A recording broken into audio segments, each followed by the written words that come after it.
तपाईहरुले अहिले मेरो सेट चाहिँ लगइन गर्दा यहाँ तपाई हेर्न सक्नुहुन्छ एउटा नयाँ आइपिओ। त्यो आइपिओ को नाम हो सिटिजन सेन्ट्युलेट योजना।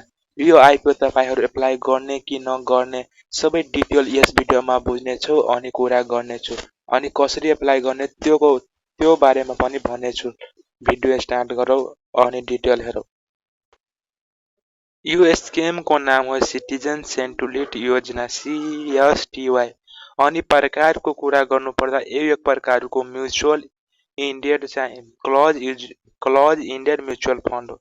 यसमा फन्ड म्यानेजरको कुरा गर्नु फन्ड म्यानेजर रहेको छ सिटिजन बैंक लिमिटेड रहेको छ अनि यसमा चाहिँ सिटिजन बैंक इन्टरनेशनल प्रमोटरको रूपमा रहेको छ अनि युनिटको साइज गर्दा युनिट चाहिँ कति अस्थायी एकाइ चाहिँ 10 करोड युनिट छ अनि फेस भ्यालु जसमा 10 रुपैयाँ प्रति शेयरको चाहिँ 10 रुपैयाँ रहेको टोटल इस्यु एमाउन्ट यो चाहिँ एप्लाई 10 करोड युनिट एप्लाई गर्नका लागि 100 करोड पैसा यसमा लागेको छ अनि युनिट फर प्रमोटरको लागि 15% युनिट चाहिँ राखिएको छ अनि युनिट फर जनरल पब्लिकको लागि 85% 8.5 करोड युनिट चाहिँ जनरल को लागि राखेको छ अनि मिनिमम एप्लिकेसन तपाई मिनिमममा 100 युनिट एप्लाई गर्न सक्नुहुनेछ अनि म्याक्सिमममा तपाई 1 करोड सम्म चाहिँ एप्लाई गर्न सक्नुहुन्छ।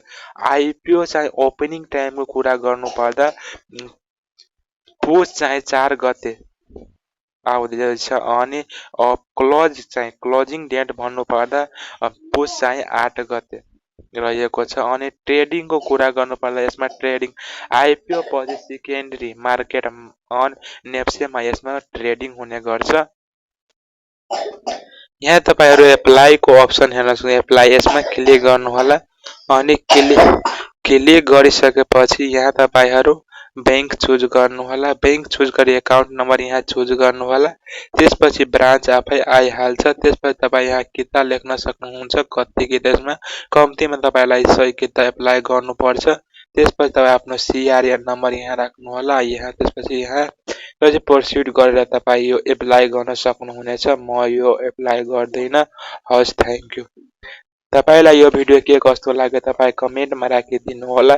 तपाईलाई राम्रो लागेको खण्डमा एक लाइक अनि एक सब्स्क्राइब गर्न नबिर्सनु। टिकटक अनि फेसबुक मध्ये हेर्दै हुनुहुन्छ भने चाहिँ पेजलाई फलो गर्न नबिर्सनु होला। हस् थ्यांक यू।